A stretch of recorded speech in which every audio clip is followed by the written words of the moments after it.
Chapter 5, the end of it. Yes, and the bedpost was his own. The bed was his own. The room was his own. Best and happiest of all, the time before him was his own to make amends in. I will live in the past, the present, and the future, Scrooge repeated as he scrambled out of bed. The spirits of all three shall strive within me. Oh, Jacob Marley, heaven and the Christmas time be praised for this. I say it on my knees, old Jacob, on my knees. He was so fluttered and so glowing with his good intentions that his broken voice would scarcely answer to his call. He had been sobbing violently in his conflict with the spirit, and his face was wet with tears. "They are not torn down!" cried Scrooge, folding one of his bed curtains in his arms. "They are not torn down, rings and all. They are here. I am here. The shadows of the things that would have been may be dispelled. They will be. I know they will." His hands were busy with his garments all this time, turning them inside out, putting them on upside down, tearing them, mislaying them, making them parties to every kind of extravagance. "I don't know what to do," cried Scrooge, laughing and crying in the same breath, and making a perfect lock-on of himself with his stockings. "I am as light as a feather. I am happy as an angel. I am as merry as a schoolboy. I am as giddy as a drunken man. A Merry Christmas to everybody. A Happy New Year to all the world. Hello there! Whoop! Hello!" He had frisked into the sitting-room and was now standing there perfectly winded. "There's the saucepan that the gruel was in," cried Scrooge, starting off again, and going round the fireplace. "There's the door by which the ghost of Jacob Marley entered. There's the corner where the ghost of Christmas Present sat. There's the window where I saw the wandering spirits. It's all right. It's all true. It all happened. Ha ha ha ha!" Really, for a man who had been out of practice for so many years, it was a splendid laugh, a most illustrious laugh. The father of a long, long line of brilliant laughs. "I don't know what day of the month it is," said Scrooge. "I don't know how long I've been among the spirits. I don't know anything. I'm quite a baby. Never mind, I don't care. I'd rather be a baby. Hello, whoop, hello there!" He was checked in his transports by the churches ringing out the lustiest peals he'd ever heard. Clash, clang, hammer, ding, dong, bell, bell, dong, ding, hammer, clang, clash. Oh, glorious, glorious! Running to the window, he opened it, and put out his stirring cold, cold piping for the blood to dance to.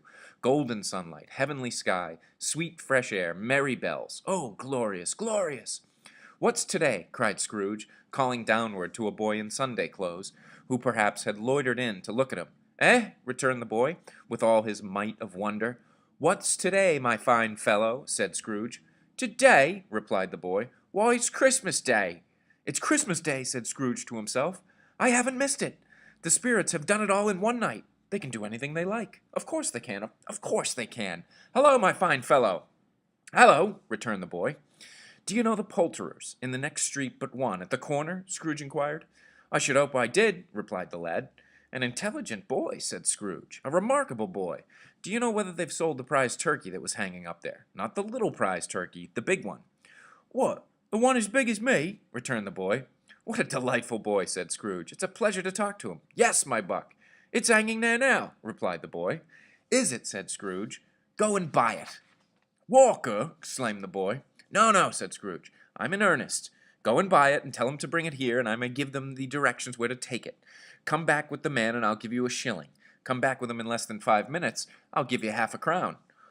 "I'll send it to Bob Cratchit's," whispered Scrooge, rubbing his hands and splitting with a laugh. "He shan't know who sends it. It's twice the size of Tiny Tim. Joe Miller never made such a joke as sending it to Bob's will be." The hand in which he wrote the address was not a steady one, but write it he did, somehow, and went downstairs to open the street door, ready for the coming of the poulterer's man. As he stood there waiting his arrival, the knocker caught his eye. "I shall love it, as long as I live," cried Scrooge, patting it with his hand. "I scarcely ever looked at it before. What an honest expression it has in its face. It's a wonderful knocker. Here's the turkey. Hello, whoop, who are you? Merry Christmas!" It was a turkey. He could never have stood upon his legs, that bird. He would have snapped them short off in a minute, like sticks of sealing wax. "Why, it's impossible to carry that to Camden Town," said Scrooge. "You must have a cab." The chuckle with which he said this, and the chuckle with which he paid for the turkey, and the chuckle with which he paid for the cab, and the chuckle with which he recompensed the boy, were only to be exceeded by the chuckle with which he sat down breathless in his chair again, and chuckled till he cried. Shaving was not an easy task, for his hand continued to shake very much, and shaving requires attention, even when you don't dance while you're at it. But if he had cut the end of his nose off, he would have put a piece of sticking plaster over it and been quite satisfied. He dressed himself all in his best, and at last he got out into the streets. The people were by this time pouring forth, as he had seen them with the ghost of Christmas present, and walking with his hands behind him, Scrooge regarded every one with a delighted smile. He looked so irresistibly pleasant, in a word, that 3 or 4 good-humored fellows said, "Good morning, sir. A Merry Christmas to you." And Scrooge said often afterwards that of all the blithe sounds he'd ever heard, those were the blithest in his ears. He'd not gone far, when coming on towards him he beheld the portly gentleman who had walked into his counting-house the day before, and said, "Scrooge and Marley's, I believe?" It sent a pang across his heart to know how this old gentleman would look upon him when they met, but he knew what path lay straight before him, and he took it. "My dear sir," said Scrooge, quickening his pace, and taking the old gentleman by both his hands, "how do you do? I hope you succeeded yesterday. It was very kind of you. A Merry Christmas to you, sir." "Mr. Scrooge?" "Yes," said Scrooge, "that is my name, and I fear it may not be pleasant to you. Allow me to ask your pardon, and will you have the goodness—" Here Scrooge whispered in his ear. "Lord bless me!" cried the gentleman, as if his breath were gone. "My dear Mr. Scrooge, are you serious?" "If you please," said Scrooge, "not a farthing less. A great many back payments are included in it, I assure you. Will you do me that favor?" "My dear sir," said the other, shaking hands with him, "I don't know what to say to such "Don't say anything," retorted Scrooge. "Come and see me. Will you come and see me?" "I will," cried the old gentleman, and it was clear he meant to do it. "Thank ye," said Scrooge.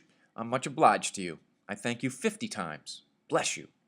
He went to church, and walked about the streets, and watched the people hurrying to and fro, and patted children on the head, and questioned beggars, and looked down into the kitchens of houses, and up to the windows, and found that everything could yield him pleasure. He had never dreamed that any walk, that anything, could give him so much happiness. In the afternoon he turned his steps toward his nephew's house. He passed the door a dozen times before he had the courage to go up and knock, but he made a dash and did it. "Is your master at home, my dear?" said Scrooge to the girl. "Nice girl, very." "Yes, sir." "Where is he, my love?" said Scrooge. "He's in the dining room, sir, along his mistress. I'll show you upstairs, if you please." "Thank ye. He knows me," said Scrooge, with his hand already on the dining room lock. "I'll go in here, my dear."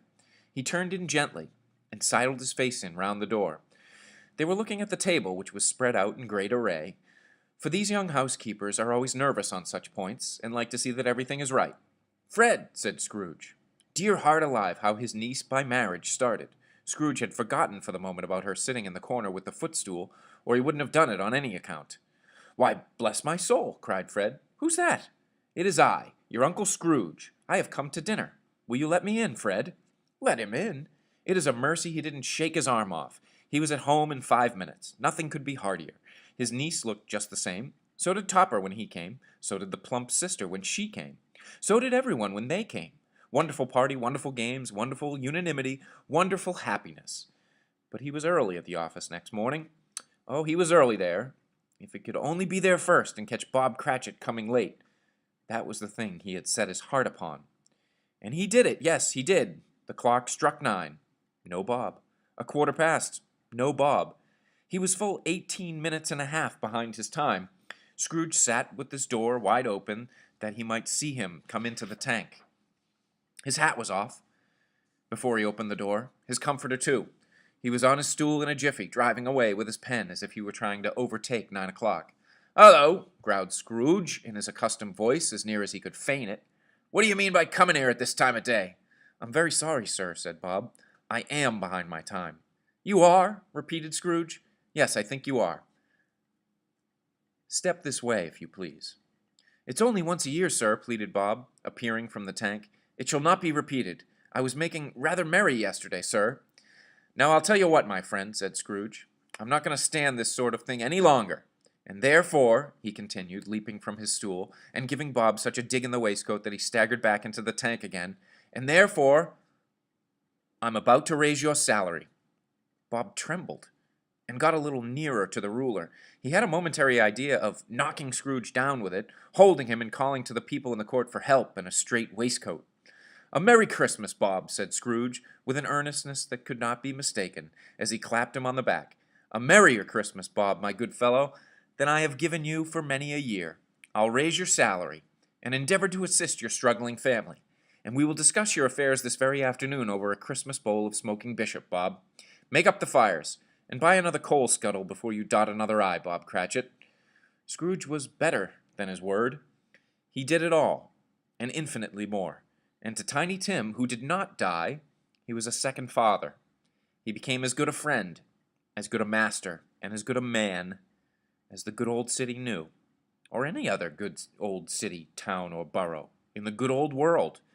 Some people laughed to see the alteration in him, but he let them laugh and little heeded them, for he was wise enough to know that nothing ever happened on this globe for good at which some people did not have their fill of laughter in the outset, and knowing that such as these would be blind anyway, he thought it quite as well they should wrinkle up their eyes in grins as have the malady in less attractive forms. His own heart laughed, and that was quite enough for him. He had no further intercourse with spirits, but lived upon the total abstinence principle ever afterwards, and it was always said of him that he knew how to keep Christmas well, if any man alive possessed the knowledge. May that be truly said of us, of all of us. And so, as Tiny Tim observed, God bless us, every one.